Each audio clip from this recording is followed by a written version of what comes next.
Hello friends, welcome to SS exam. दोस्तों, as you all know, अपने financial regulations part 1 volume 1 के chapter 4 के बारे में चर्चा कर रहे थे।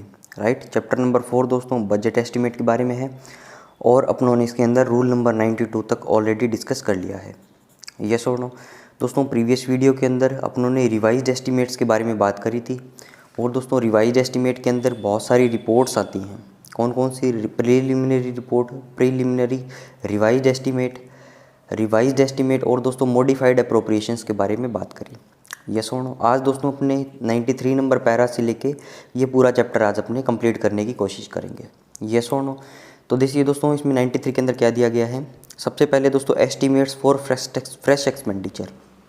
अब दोस्तों एस्टिमेट क्या होता है? अनुमान लगाना। बजट एस्टिमेट में दोस्तों क्या कर रहा था? मैं अनुमान लगा रहा था। यस और नो, कितना रिसीट होगा, कितना एक्सपेंडिचर होगा।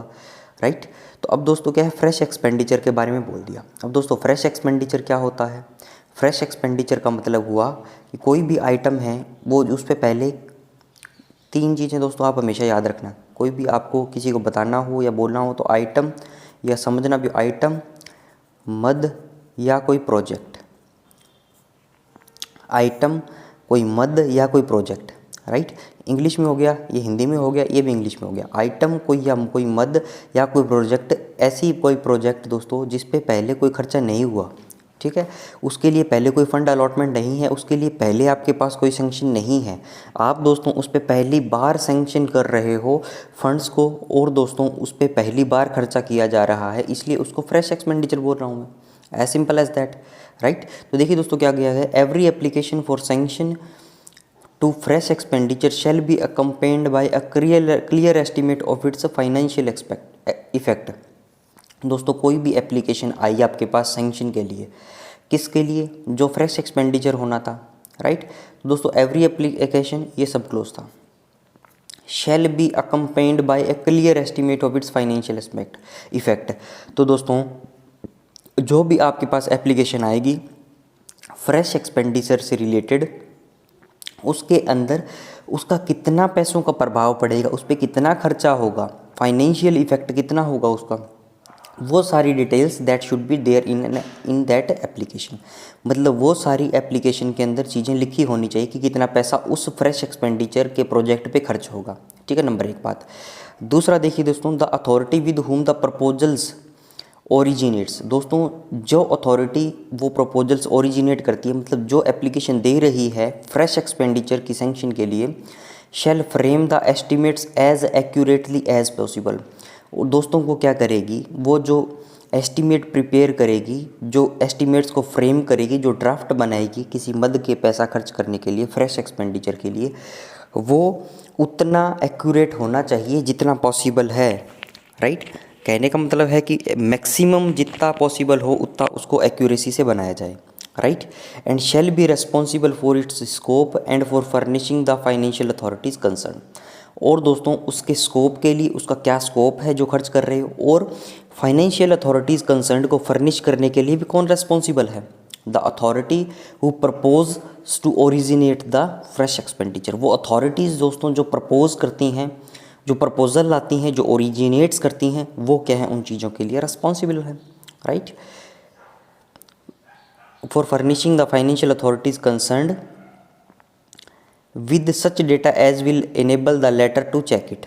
ठीक है, अब दोस्तों फाइनेंशियल अथॉरिटीज़ कंसर्न्ड को डेटा देगी, कौन सा डेटा देगी कि जो उनको एनेबल कर देगा कि उसको चेक करने के लिए। लेटर टू चेक इट का मतलब जो ब्रैकेट में बात लिखी गई, PCDCDA कंसर्न हो जाएगा दोस्तों फाइनेंशियल अथॉरिटीज़। किस केस में? In the case of proposals initiated by the authorities lower than the armed forces headquarter. अगर दोस्तों आर्मड फोर्सेस हेडक्वार्टर्स जो हैं उसके लोअर जो अथॉरिटीज़ अगर फ्रेश एक्सपेंडिचर के बारे में कोई बात करती है, कोई फ्रेश आइटम पे खर्चा करने के लिए बोलती है, तो हमारे PCDCD क्या हैं, फाइनेंशियल अथॉरिटीज़ हो जाएंगे। ठीक है, तो उनको क्या है, डेटा प्रोवाइड करवाना पड़ेगा। जो एप्लीकेशन देंगे उनसे रिलेटेड सारा डेटा जो है वो मेरे PCDCD को करवाना पड़ेगा। Right, if in the opinion of the financial authorities और द PCDCD। अब दोस्तों आर्मड फोर्सेस से नीचे की अथॉरिटी थी तो PCDCD बोल दिया, उससे आर्मड फोर्सेस की अथॉरिटीज़ है तो कोई हमें डिटेल्स यहाँ पे नहीं दी गई है। ठीक है, तो इसमें दोस्तों 2 बातें बोल दी, या तो फाइनेंशियल अथॉरिटीज़ जो भी कॉम्पिटेंट होगी to sanction that expenditure, otherwise the PCDCD उनके दोस्तों ओपिनियन मांगा जाएगा। If in the opinion of these authorities the estimate is defective, अगर दोस्तों जो एस्टिमेट आया वो डिफेक्टिव है, उसमें कुछ गड़बड़ है, पैसा ज़्यादा चार्ज किया गया है, या जिस मद पे कैसा खर्चा होगा वो ऑथोराइज ही नहीं है, that is not in the interest of the public, right, then क्या होगा दोस्तों, the initiating authority will be called upon to furnish such further information. तो दोस्तों क्या होगा, इनिशिएटिंग अथॉरिटी होगी, विल बी कॉल्ड अपॉन। दोस्तों कॉल अपॉन का मतलब होता है, फ्रेजल वर्ब है कॉल अपॉन, कॉल अपॉन का मतलब होता है उनको बुलावा दिया जाएगा, उनको समन भेजा जाएगा, right, to furnish such further information. दोस्तों क्या फर्निश करना है, कुछ और इन्फॉर्मेशन, कुछ और सूचनाएं, राइट। दोस्तों आपके पास आपकी लाइफ में जितनी ज़्यादा सूचनाएं होंगी, आप क्या है उतनी ही ज़्यादा क्वेरी कर सकते हो और उतने ही चीज़ों के बारे में जान सकते हो, राइट। दोस्तों आरटीआई एक्ट जो हमारा बना था उसका कॉन्सेप्ट यही था कि भैया जितनी गवर्नमेंट के प्रोजेक्ट्स की, गवर्नमेंट के डिपार्टमेंट्स की सूचनाएं पब्लिक के पास होगी, पब्लिक उतना ही अवेयर होगी, राइट। तो इस प्रकार से दोस्तों और उनसे इंफॉर्मेशन मांगी जाएगी, as will enable them to place before the sanctioning authority a reliable estimate of the cost involve.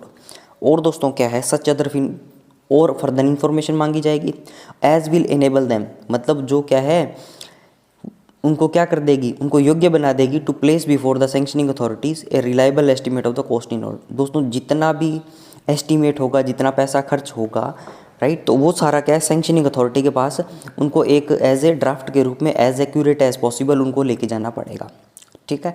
मतलब कम सूचनाएं आपको नहीं देनी है, कोई भी फ्रेश एक्सपेंडिचर देना है तो फाइनेंशियल अथॉरिटीज़, सैंक्शनिंग अथॉरिटीज़ के पास सारी इन्फॉर्मेशन होनी चाहिए दोस्तों, राइट, जितनी भी उस प्रोजेक्ट से रिलेटेड है, राइट। यस और नो। आगे चलिए दोस्तों, नेक्स्ट देखिए दोस्तों, इसी के कंटिन्यू में दिया गया है the financial security of these proposals. दोस्तों जो भी प्रपोजल्स आएंगे फ्रेश एक्सपेंडिचर के लिए, उनकी फाइनेंशियल सिक्योरिटी जो है is intended to secure that. दोस्तों उनकी फाइनेंशियल स्क्रूटिनी के बारे में दोस्तों बात क्यों की गई है, स्क्रूटिनी है, सॉरी है, सिक्योरिटी नहीं है, स्क्रूटिनी। स्क्रूटिनी का मतलब होता है डॉक्यूमेंट्स की जांच करना, राइट। फाइनेंशियल स्क्रूटिनी का मतलब है उनके पैसे की जांच हम क्यों कर रहे हैं। दोस्तों कोई भी फ्रेश एक्सपेंडिचर का आइटम आ गया, ठीक है, मान लो वो 5 लाख रुपए से खर्च होना था, ठीक है, सैंक्शनिंग अथॉरिटी ने 10 लाख रुपए खर्च कर दिया, राइट, तो वो तो क्या हुआ, ये पब्लिक इंटरेस्ट का, पब्लिक ये पैसे का लॉस हुआ, पब्लिक इंटरेस्ट अपने माइंड में नहीं रखा उन्होंने, राइट। तो यही बात है दोस्तों, the financial scrutiny of these proposals is intended to secure that they are in accordance both with general financial principles. दोस्तों फाइनेंशियल स्क्रूटिनी जो है, जो फ्रेश एक्सपेंडिचर के प्रपोजल्स जो हैं, राइट, वो क्यों करते हैं हम, इज़ इंटेंडेड, वो इनकी इंटेंशन क्या है, टू सिक्योर दैट, दोस्तों सुरक्षित हो जाना, that they are in accordance with both with the general financial principles. तो दोस्तों क्या है वो जनरल फाइनेंशियल, हमारे जो प्रिंसिपल्स जो हैं फाइनेंस के अंदर, जो प्रिंसिपल जो हैं उनको लागू हो, and with any particular regulations that may be applicable, और कोई अदर रेगुलेशंस जो हैं वो एप्लीकेबल हो, and they are not open to criticism on the ground of the extravagance. दोस्तों फाइनेंशियल प्रिंसिपल्स को, कोई और पर्टिकुलर रेगुलेशंस को क्यों ध्यान में रखा जाता है, ताकि उनकी क्रिटिसिज्म ना हो सके, और वो भी दोस्तों किस बेस पे, कि वो एक्स्ट्रावेजेंस है। एक्स्ट्रावेजेंस का मतलब होता है दोस्तों अपव्यय, अपव्यय का मतलब जो पैसा ढंग से खर्च ना करे। दोस्तों एक्स्ट्रावेजेंस के और भी सिनोनिम्स है, जैसे स्पेंड थ्रिफ्ट बोलते हैं, ठीक है, ये भी इनका क्या है, एक सिनोनिम है, राइट। और जो पैसा ध्यान से खर्च करता है उसको क्या बोलते हो दोस्तों, मितव्ययी को। इकोनॉमिकल है ये बंदा, ठीक है, इकोनॉमिकल बोल सकते हो, स्टिंजी बोल सकते हो, ठीक है, कंजूस है, राइट। ये सब दोस्तों इंग्लिश में हम पढ़ते थे एसएससी की जब हम तैयारी करते थे, राइट, तो वो सारी चीज़ें हमारे काम आएगी। तो कुल मिला के बात ये है दोस्तों, कोई भी फ्रेश एक्सपेंडिचर आया, उसकी सैंक्शन चाहिए, तो क्या है उसके अंदर पैसे से रिलेटेड जो भी एप्लीकेशन आई सारी जानकारी होनी चाहिए। और दोस्तों सारे जो फाइनेंशियल सिक्योरिटी जो है वो क्यों रखी, फाइनेंशियल स्क्रूटिनी जो है वो क्यों रखी जाती है, ताकि हम ये इंश्योर कर सकें, ये सुनिश्चित कर सकें कि वो क्रिटिसिज्म उनका ना हो, किसके बेस पे, कि भैया इस पे तो ज़्यादा पैसा खर्च हो रहा है, राइट। आगे चलिए दोस्तों, estimates of fresh expenditure due to operations. अब दोस्तों कोई भी कई प्रकार के ऑपरेशंस जो होते हैं, ठीक है, उनसे रिलेटेड एस्टिमेट आपको बनाना है फ्रेश एक्सपेंडिचर का, तो वो कैसा होगा, व्हेन ऑपरेशंस और important special services involving expenditure of large amounts of money are to take place. दोस्तों कोई भी ऑपरेशंस या कोई स्पेशल सर्विस जिसके अंदर क्या है एक्सपेंडिचर होने वाला है बहुत बड़ी अमाउंट के पैसे का, राइट, अगर वो होता है टू टेक प्लेस, राइट। तो उस केस में क्या होगा, the MOD shall at once report the matter to the financial adviser defence services. तो सबसे पहले दोस्तों एमओडी क्या करेगा, उस जो मैटर होगा उसकी रिपोर्ट जो है एफएडीएस को देगा, फाइनेंशियल एडवाइजर डिफेंस सर्विसेज को देगा, right, together with the forecast of the probable duration of the operations. और दोस्तों उसकी रिपोर्ट दे दी मान लो पहली बार कि भैया हमारे क्या ये ऑपरेशंस होने वाले हैं, राइट, किसी भी प्रकार का ऑपरेशंस होने वाला है, राइट। तो उसके साथ साथ क्या है, पहले तो वो बता दिया, उसको इंटीमेट कर दिया, उसके साथ साथ दोस्तों उसकी ड्यूरेशन भी बता देगा कि मतलब कितने टाइम तक वो ऑपरेशन चलेगा, राइट। एमओडी किसको बताएगा, एफएडीएस को, फाइनेंशियल एडवाइजर डिफेंस सर्विसेज को, राइट। इतनी बात समझ में आई, आगे चलिए। आगे देखिए दोस्तों, आगे दिया है, पहले तो बोल दिया कि एमओडी जो है एक रिपोर्ट भेजेगा एफएडीएस को, और दूसरा दोस्तों उससे रिलेटेड जो है उसकी ड्यूरेशन भेजेगा, ठीक है, ऑपरेशन कितने टाइम तक होगा। इसके बाद है दोस्तों, shall supply that authority as promptly as possible with a scheme giving in detail the composition and strength of the force। और दोस्तों एमओडी क्या करेगा, उसको जल्द से जल्द दोस्तों क्या होगा कि जो स्कीम है, ठीक है, जो रिपोर्ट है जिसके अंदर क्या है कंपोजिशन और स्ट्रेंथ ऑफ द फोर्स, मतलब स्ट्रेंथ कितनी होगी उस ऑपरेशन के अंदर, उसका कंपोजिशन क्या होगा, उसकी डिटेल्स, और दोस्तों कंडीशन ऑफ सर्विस और concessions applicable to the troops NCE non-combat enrolled, non-combat unenrolled to be employed and such other particulars as may be necessary। और दोस्तों जो रिपोर्ट जाएगी उसके अंदर सारी डिटेल्स जाएगी, ठीक है, कितनी कंपोजिशन है, कितनी स्ट्रेंथ है आपकी, ठीक है, कंडीशन ऑफ सर्विस कैसी कैसी रहेगी वहाँ पे, राइट। दोस्तों NCE ये दोस्तों नॉन कॉम्बैट होते हैं, जो लड़ाई नहीं करते उनको नॉन कॉम्बैट बोला जाता है। दोस्तों आर्मी की बहुत सारी कोर्स, बहुत सारी ब्रांचेज ऐसी होती हैं जहाँ पे कुछ लोगों को ऐसे रिक्रूट किया जाता है जो क्या है आगे आगे भाग लेके क्या है फौज में लड़ाई नहीं करेंगे, राइट। वो दोस्तों मैनेजमेंट के लिए नॉन कॉम्बैट उनको बोला जाता है, वहाँ की चीज़ों को करने के लिए क्या है उनको रिक्रूट किया जाता है, राइट। तो वो कैसे होंगे, या दोस्तों कोई अदर पर्टिकुलर्स जो भी नेसेसरी हो रिपोर्ट के अंदर वो सारी चीज़ें भी जाएगी। Copies of the scheme as soon as it has received the sanction of the government of India. और दोस्तों जो भी फ्रेश एक्सपेंडिचर की स्कीम जो होगी जैसे ही उसको गवर्नमेंट ऑफ इंडिया की सैंक्शन आएगी, shall be furnished by the MOD to the FODS. तो उस केस में क्या होगा दोस्तों, एमओडी क्या है एफएडीएस को वो सारी चीज़ें फर्निश कर देगा, इंटीमेट कर देगा for communication to all PCDS CDA. FADS दोस्तों क्या होगा, आगे अपने सीजीडी डिपार्टमेंट के अंदर सभी पीसीडीएस सीडीए को, रीजनल कंट्रोलर्स को क्या है उसको फॉरवर्ड कर देगा, and will form the recognized basis of the estimate. और दोस्तों क्या है वो सैंक्शन क्या है, एक प्रकार से रिकॉग्नाइज्ड बेसिस है कि हाँ कितना खर्चा उस ऑपरेशन पे होने वाला है, and audit by the ministry of finance and it's officer. और दोस्तों क्या मिनिस्ट्री ऑफ फाइनेंस और उसके ऑफिसर जो हैं ऑडिट भी करते हैं उसकी। यस और no, all subsequent changes which में materially affect expenditure shall be communicated promptly to the FADS, the controllers and other concern. और दोस्तों एक बार सैंक्शन आ गई, मान लो 10 लाख रुपए की सैंक्शन आई थी, राइट, अगर उसमें दोस्तों बाद में क्या है मटीरियली रूप से कोई चेंजेस करना है, अफेक्ट हो रहा है, तो उसको क्या है जल्द से जल्द कम्युनिकेटेड प्रॉम्प्टली टू द एफएडीएस, मतलब एफएडीएस को कम्युनिकेट किया जाएगा, और दोस्तों अदर कंट्रोलर्स को भी क्या है कम्युनिकेट किया जाएगा अगर कोई चेंजेस होता है। ऑल सब्सिक्वेंट चेंजेस का मतलब है बाद में अगर कोई चेंजेस होगा तो, राइट। आगे चलिए दोस्तों, आगे देखिए दोस्तों, it is to be clearly understood in questions of this nature. दोस्तों क्या है एक क्लियरली अंडरस्टैंडिंग हमें आ गई है, ये सारी चीज़ें पढ़ लेते हैं हम जब ऑपरेशंस की बात आएगी, राइट। मतलब जब भी ऑपरेशंस होंगे और उसमें फील्ड के अंदर, तो उसके अंदर क्या है सैंक्शन लेनी पड़ेगी गवर्नमेंट ऑफ इंडिया की, उसको पीसीडी सीडीओ को भेजना पड़ेगा, ठीक है। एक्स्ट्रा अगर खर्चा होगा तो भी पीसीडी सीडीओ को इंटीमेट करना पड़ेगा, एफएडीएस को दोस्तों इसके अंदर रोल है, right. That the primary responsibility for expenditure on field operations and similar service rest with the defence authorities. और दोस्तों फील्ड के अंदर तो हम नहीं जाते हैं, हमारा तो काम डॉक्यूमेंट्स देखना है, जो रिपोर्ट्स हमारे पास आएगी उनको स्क्रूटिनी करना है, राइट। तो दोस्तों प्राइमरी रिस्पॉन्सिबिलिटी है एक्सपेंडिचर की फील्ड्स के अंदर, वो किस पे रेस्ट करती है, डिफेंस की अथॉरिटीज़ पे, ठीक है। नंबर एक बात, it is for them to see that the utmost economy is observed in expenditure in the field. दोस्तों क्या है डिफेंस अथॉरिटीज़ को देखना है कि उन्होंने अटमोस्ट इकोनॉमी इज़ ऑब्जर्व्ड, मतलब बेहतर इकोनॉमी उन्होंने कम से कम पैसे के अंदर दोस्तों ज़्यादा से ज़्यादा काम चलाया है फील्ड के अंदर, and at the base in the supplies required by the forces concern. दोस्तों किसी भी प्रकार के या तो ऑपरेशंस के अंदर हुआ है या बेस के अंदर, उनका जो बेस होगा आर्मी का वहाँ पे, या दोस्तों कोई भी सप्लाई अगर फोर्सेस को चाहिए थी, तो सब चीज़ों में उन्होंने क्या है अटमोस्ट इकोनॉमी का ध्यान रखा है, राइट। दोस्तों कई बार क्या होता है 50 रुपये की चीज़ है मान लो फील्ड के अंदर, उसी का रेट आपने 100 रुपये लगा दिया, ठीक है। मान लो डिफेंस को ज़रूरत थी मान लो कोई भी आइटम की, ठीक है, XYZ कोई भी आइटम हो सकता है, उसका प्राइस दोस्तों 50 रुपये था मार्केट के अंदर, उन्होंने दोस्तों 100 रुपये में ख़रीद ली, तो ये क्या है, आप उस पर ऑब्जेक्शंस रेज कर सकते हो कि आपने इकोनॉमी का ध्यान नहीं रखा, 50 रुपये वाली चीज़ क्या है 100 रुपये में खरीदी है, इसका जस्टिफिकेशन दीजिए। Subject to the above considerations the general rules in these regulations as to the exercise of financial powers during peace apply equally during war and when special operations are undertaken. दोस्तों ऊपर वाली सारी चीज़ों को ध्यान में रखते हुए, राइट, तो जो जनरल रूल्स जो हैं, जो इन रेगुलेशंस में दिए गए हैं, ठीक है, फाइनेंशियल पावर को एक्सरसाइज करने के लिए, वो सारे दोस्तों पीस में जैसे अप्लाई होंगे वैसे ही वार में होंगे, राइट। और दोस्तों कोई भी स्पेशल ऑपरेशंस होगा उनसे रिलेटेड सारे क्या हैं, उनको संज्ञान में लिया जाएगा, सभी चीज़ों को ध्यान में रखा जाएगा।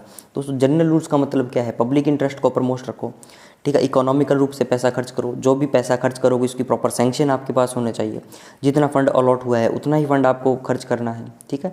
तो ये सारे तमाम तरीके की चीज़ें दोस्तों जो जनरल रूल्स हैं फाइनेंस से रिलेटेड, उन चीज़ों का आपको ध्यान में रखना है, राइट। आगे चलिए फ्रेंड्स, नेक्स्ट देखिए दोस्तों, प्रपोजल्स इन्वॉल्विंग एक्स्ट्रा एक्सपेंडिचर के बारे में बात की गई है। अगर कोई दोस्तों प्रपोजल्स हैं उसके अंदर कोई एक्स्ट्रा एक्सपेंडिचर आपके पास आ जाए, फिर आप क्या करोगे, ठीक है। देखिए दोस्तों 95 के अंदर annual budget estimate are closed on the 31 December of the preceding year, right.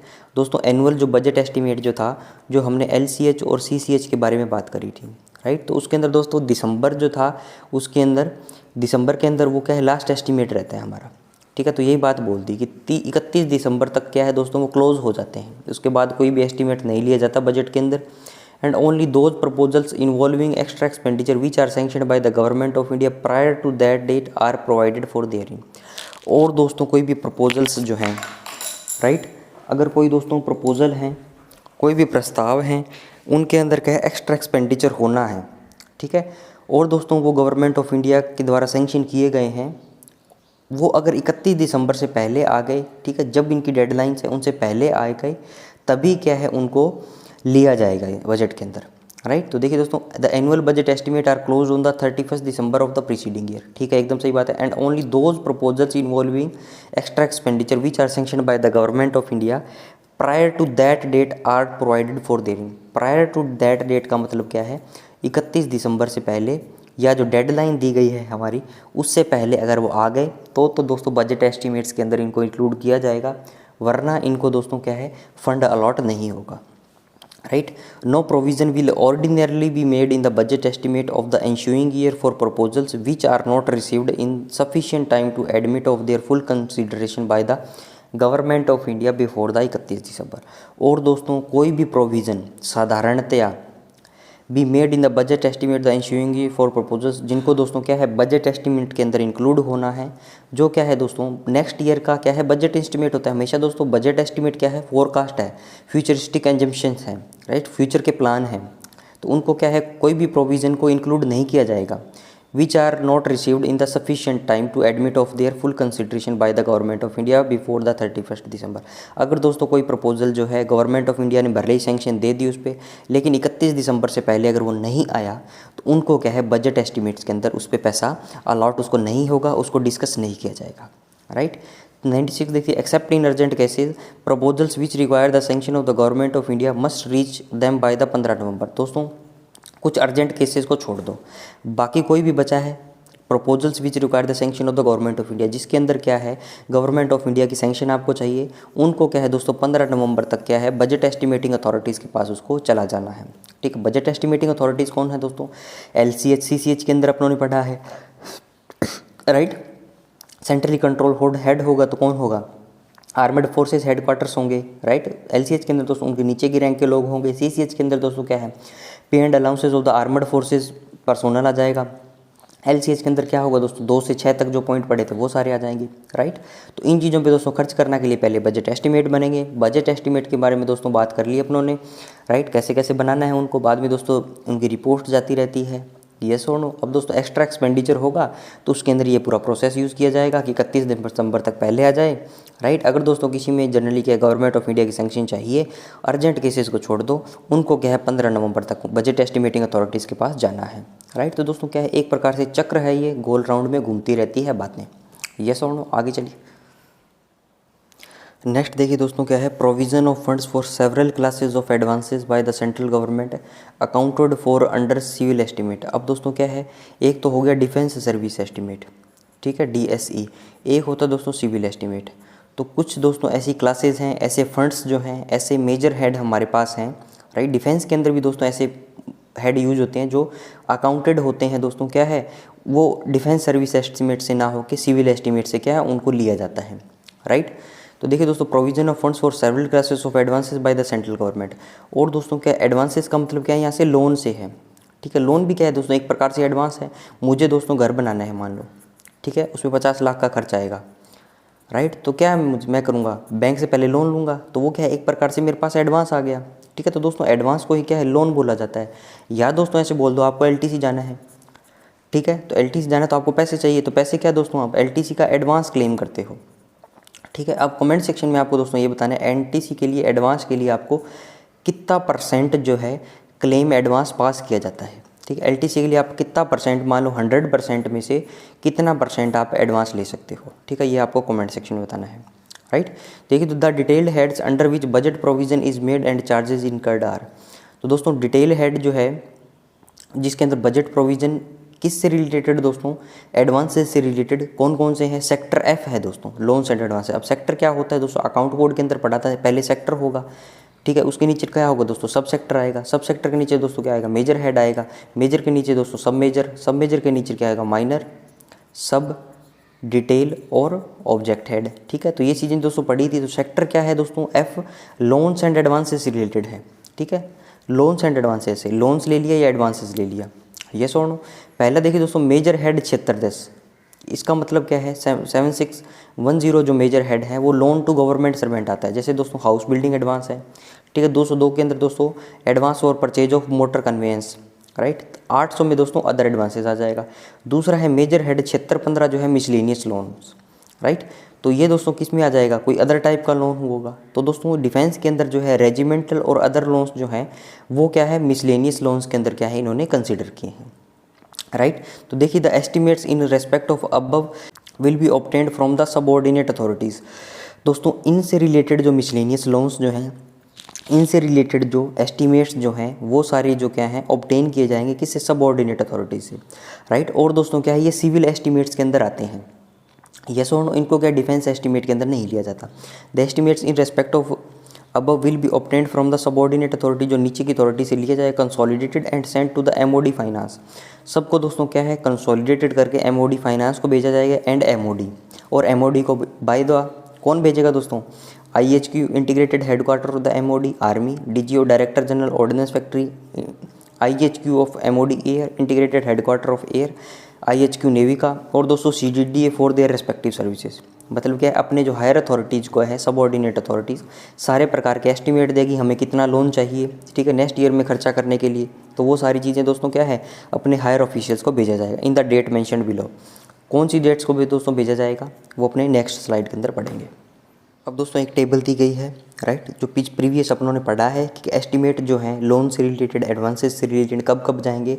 तो ये क्या इनकी टेबल दी गई है, तो दोस्तों इनको याद करना ही पड़ेगा, इसका कोई इलाज नहीं है, ठीक है। फिर भी दोस्तों एक ट्रिक आपको बता देता हूँ, जैसे 20 अक्टूबर ये सेम है, 20-20-1, ठीक है, ऐसे याद रखो इसको, 20-20 और 1 क्या हो गया दोस्तों, मार्च आ जाएगा। ये आ जाएगा दोस्तों 20-10 और 20-12, ठीक है, ऐसे अक्टूबर, और इसको क्या है दिसंबर, ऐसे याद रख सकते हो, 20 अक्टूबर, 20 दिसंबर और 1 मार्च, राइट। लेकिन जब दोस्तों बाद में अपने इसका रिवाइज़ करेंगे सारी चीज़ों को, तो एक बार इसको और याद करवा दिया जाएगा। तो देखिए दोस्तों, preliminary revise estimate for the current financial year, और दोस्तों forecast estimate for the ensuing financial year, ये कब जाएगी, ये सारे एस्टिमेट्स 20 अक्टूबर तक, ठीक है। प्रीलिमिनरी रिवाइज एस्टिमेट जो करंट फाइनेंशियल ईयर का है, और दोस्तों फोरकास्ट जो है नेक्स्ट फाइनेंशियल ईयर का, वो क्या है 20 अक्टूबर को, और revise estimate for the current financial year 20 दिसंबर को, और दोस्तों budget estimate for the ensuing financial year 20 दिसंबर को। तीसरा दोस्तों modified appropriations for the current financial year, और दोस्तों correction to the revise estimate for the current financial, इसको क्या मॉडिफाइड एप्रोप्रिएशन को क्या है दोस्तों करेक्शन बोला जाता है रिवाइज एस्टिमेट के अंदर, राइट। ये क्या है 1 मार्च को, 20-20-1। Soon after the demand for grants are presented to the parliament, दोस्तों जैसे ही डिमांड फॉर ग्रांट जो है पार्लियामेंट के अंदर जाएगी, the MOD finance will notify the allotments under the various classes of advances to the authorities mentioned above. दोस्तों जो भी अथॉरिटी जिन्होंने डेटा एमओडी फाइनेंस को भेजा था वो क्या है, वो नोटिफाई कर देगी अलॉटमेंट्स को, सारी जितना भी अलॉटमेंट्स हुआ है दोस्तों, सारे एडवांसेस जितना भी अलॉटमेंट हुआ है सारी अथॉरिटीज़ को जो पिछली दी गई थी, right, who will then make necessary sub allotment to the subordinate authority. उसके बाद दोस्तों क्या है, पहले एमओडी फाइनेंस ने क्या है, जिसके एमओडी फाइनेंस के बाद जो डेटा आया उसने नीचे की अथॉरिटीज़ को दे दिया, वो दोस्तों फिर क्या करेगी, अपने नीचे की अथॉरिटीज़ को क्या है, सब अलॉट कर देगी पैसे को, राइट। समझ में आई दोस्तों बातें?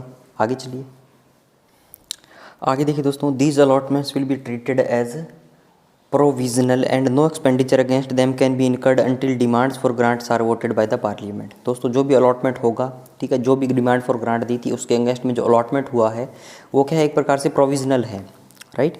उस पर क्या है, आप कोई खर्चा नहीं कर सकते। Can be incurred until demand for grant are voted by the parliament, जब तक दोस्तों पार्लियामेंट वोट नहीं कर देती उस पर, और दोस्तों जो अप्रोप्रिएशन बिल जो है उस पर पार्लियामेंट प्रेसिडेंट के सिग्नेचर नहीं हो जाते, आप उस पर खर्चा नहीं कर सकते, राइट। यस और no. Expenditure in the first instance will be restricted to the extent authorized to be incurred on vote on account. दोस्तों पहले बताया था एक कॉन्सेप्ट आपको, जब बजट जो है फरवरी के एंड में पेश होता था तो मार्च तक आते आते दोस्तों, अप्रैल मई तक आते आते क्या है, पूरे बजट पे बहस चलती रहती थी और दोस्तों क्या है, अप्रोप्रिएशन बिल पास नहीं होता था, राइट। तो उस केस में दोस्तों हम क्या करते थे, बजट का 1/6 हिस्सा जो है, जो मैंडेटरी खर्चे जो है उनको चलाने के लिए पास कर दिया जाता था, ठीक है। तो यही बात इसके अंदर बोल दी, expenditure in the first instance, मतलब पहले दफ़ा आप क्या करोगे, जो एक्सपेंडिचर होगा उसको क्या है, रेस्ट्रिक्ट कर दिया जाएगा 1/6 वोट ऑन अकाउंट पर, which is sanctioned by the parliament pending the detail examination of the demand for grant. वो क्या है दोस्तों, which is sanctioned, vote on account क्या है दोस्तों, पार्लियामेंट सैंक्शन कर देती है 1/6 हिस्सा, और उसके अंदर पेंडिंग क्या है, डिटेल्ड एग्जामिनेशन, ठीक है, उसका भी क्या है दोस्तों, बाद में क्या है, हिसाब किताब लिया जाता है। The provisional allotments will be confirmed soon after the demand for grant are finally voted by the parliament. दोस्तों जो प्रोविजनल अलॉटमेंट है वो कन्फर्म हो जाएंगे, कब हो जाएंगे, सून आफ्टर, जब वो डिमांड फॉर ग्रांट जो है पार्लियामेंट वोट कर देगी, and the connected appropriation bill जो होगा उसका, वो क्या है दोस्तों, प्रेसिडेंट उस पर सिग्नेचर कर देंगे, राइट। तो दोस्तों ये चैप्टर जो 4 नंबर हुआ ये हमारा कंप्लीट हुआ, राइट। अब दोस्तों नेक्स्ट वीडियो के अंदर हम उसको पूरा रिवाइज़ करेंगे, क्योंकि दोस्तों हम क्या इतना पढ़ के छोड़ देते हैं, लेकिन ये आखिरी स्टेप नहीं है कोई भी चीज़ को तैयार करने का, कोई भी चीज़ को याद रखने का। जब तक दोस्तों इसको अपना रिवीजन करके इसकी एक शॉर्ट फिल्म नहीं बनाएंगे, अपने शॉर्ट नोट्स नहीं बनाएंगे 10, 15, 20, 25 मिनट के, कुछ इंपॉर्टेंट बातें इसमें से नहीं निकालेंगे, जब तक हमारा काम कंप्लीट नहीं होगा, राइट। तो दोस्तों इसका नेक्स्ट वीडियो जो होगा, इसके अंदर जो पूरा क्रक्स होगा इस चैप्टर का, राइट, जो इंपॉर्टेंट बातें हैं याद रखने के लिए, वो सारी चीज़ें हम डिस्कस करेंगे। उसको डिस्कस करके दोस्तों अपने चैप्टर नंबर 5 जो है हमारा, budgetary control and re appropriation, right. तो अब इसमें क्या था, बजट बना लिया, बजट एस्टिमेट बना लिया, ठीक है। अब दोस्तों बजट अलॉट हो गया, उसके अंदर बजट को कैसे कंट्रोल करना है आपको, बजटरी कंट्रोल, राइट, उसके कुछ नियम दिए गए। दोस्तों री एप्रोप्रिएशन से रिलेटेड बहुत बातें अपनों ने पढ़ी है, लेकिन डिटेल डिस्कशन चैप्टर नंबर 5 के अंदर है। री एप्रोप्रिएशन कैसे होगा, एक के अंदर सेविंग है, दूसरे के अंदर एक्सेस एक्सपेंडिचर है, राइट। तो मतलब पैसे को एक जगह से दूसरी जगह आपको ट्रांसफ़र करना है, तो वो सारी तमाम तरीके की बातें जो है दोस्तों री एप्रोप्रिएशन के अंदर अपन पढ़ेंगे, राइट। तो दोस्तों चैप्टर नंबर 4 कंप्लीट हुआ, राइट। वीडियो को दोस्तों लाइक करें जरूर से, कमेंट दोस्तों जरूर से करें, जो सवाल आपसे पूछा है एलटीसी का उसका जवाब भी जरूर दें, और कोई क्वेरी है तो वो भी कर सकते हो दोस्तों। पीडीएफ के लिए पीडीएफ SAS एग्ज़ाम ज्वाइन कर सकते हो, पीडीएफ SAS एग्ज़ाम, एक तो है हमारा चैनल, ठीक है। एक दोस्तों पीडीएफ SAS एग्ज़ाम के पीछे ग्रुप लगा दोगे, सेम लोगो दोनों के अंदर मिलेगा, ठीक है। तो वो ग्रुप है, उसके अंदर आप क्या दोस्तों चैट कर सकते हो, दूसरों से बातें कर सकते हो, कोई भी क्वेरी है तो पूछ सकते हो। थैंक्स फॉर वॉचिंग दोस्तों, हैव अ नाइस डे।